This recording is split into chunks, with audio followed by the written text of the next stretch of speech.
Assalamualaikum warahmatullahi wabarakatuh. Selamat datang dan selamat berjumpa kembali di channel saya, channel yang selalu setia dalam membagi informasi dan pengalaman berkaitan dengan budidaya ikan nila. Pada kesempatan kali ini, saya akan membagi pengalaman saya berkaitan dengan pengelolaan air sebelum pelaksanaan penebaran bibit ikan nila.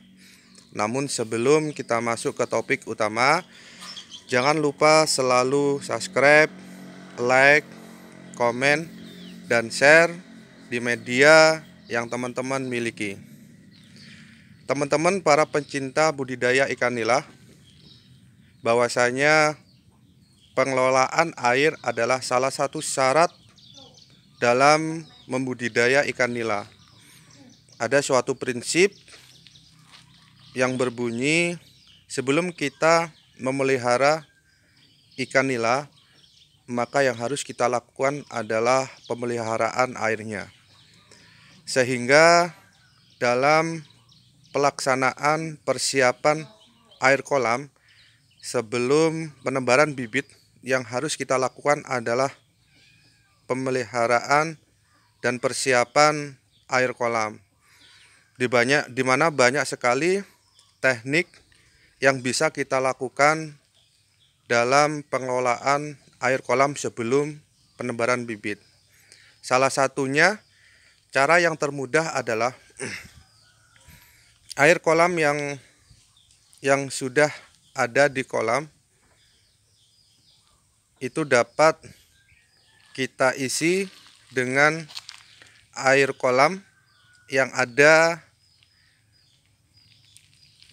di sebelahnya atau air kolam yang lainnya. Hal ini untuk memicu pertumbuhan plankton yang ada di kolam yang baru. Nah, cara ini dapat dilakukan terkhusus bagi teman-teman yang mempunyai kolam lebih dari satu atau sudah membudidaya ikan nila sebelumnya. Caranya, isi kolam baru dengan air kolam yang lama sebanyak 20 hingga 30% dari volume kolam yang baru. Dan kita dapat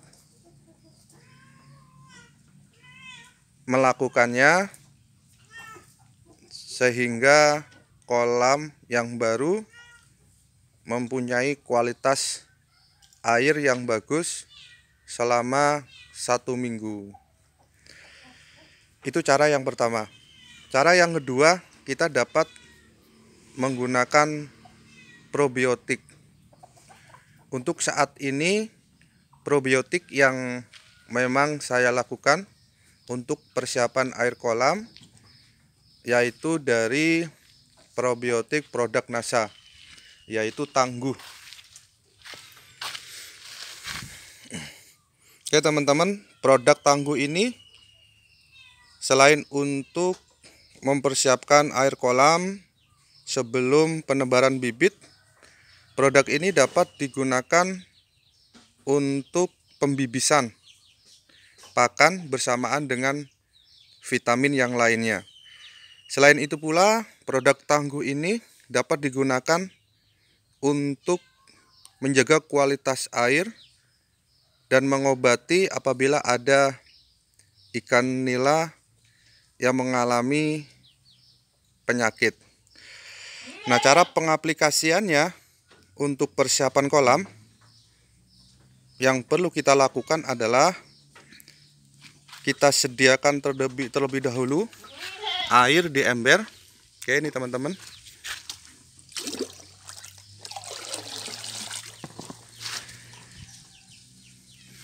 Oke, setelah itu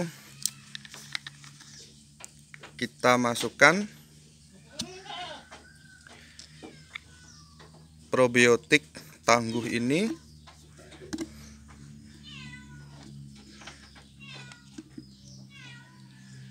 Ukurannya Kalau saya cukup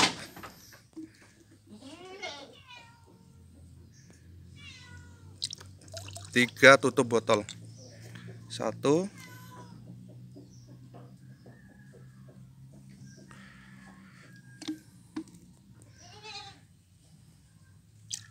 2,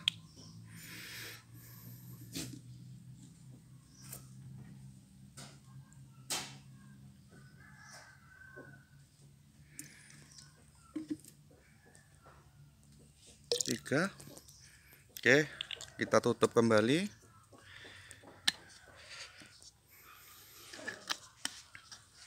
Setelah itu kita aduk dulu campuran air dengan probiotik tangguh ini.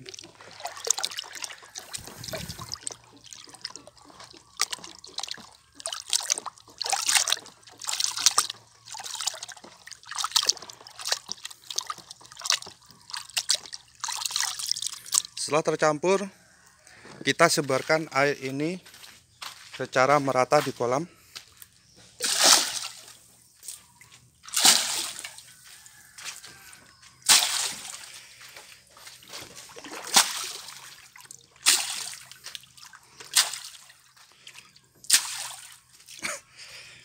Oke, bagi teman-teman yang ingin menggunakan produk lainnya seperti EM4 perikanan, dapat juga dilakukan dengan cara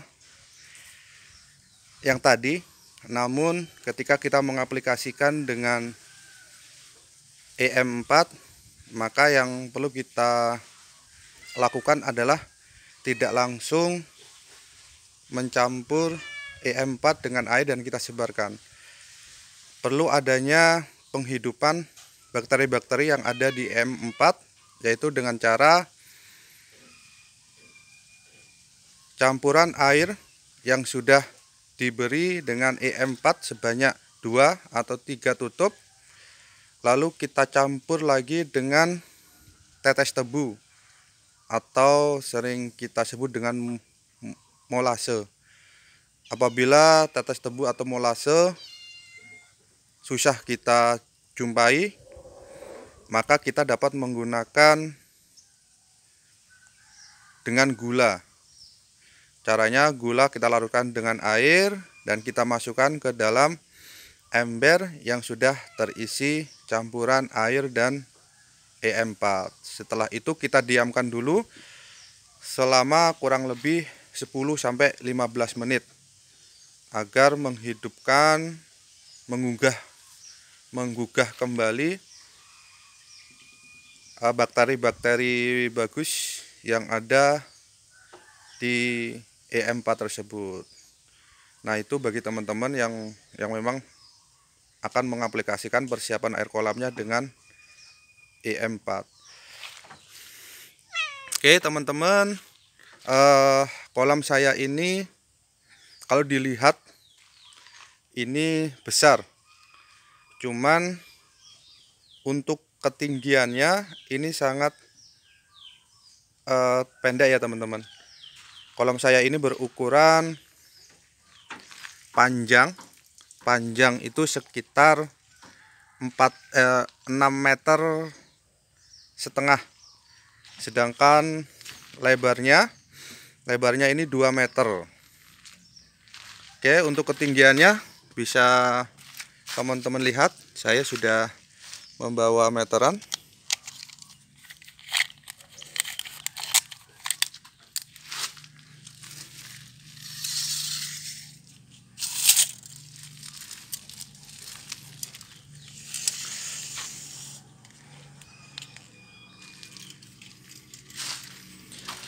Oke, kalau ketinggian kolamnya ini sekitar 43 cm. Sedangkan perkiraan kedalaman airnya nanti maksimal akan saya isi 40 cm. berarti menyisakan rentan 3 cm yang tidak diisi dengan airnya.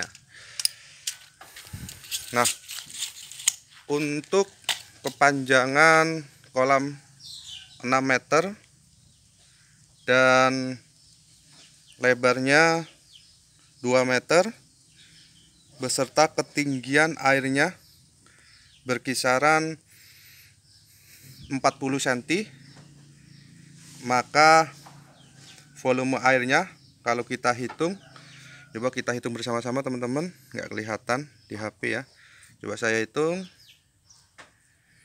6,5 dikali 2 dikali 0,40 sama dengan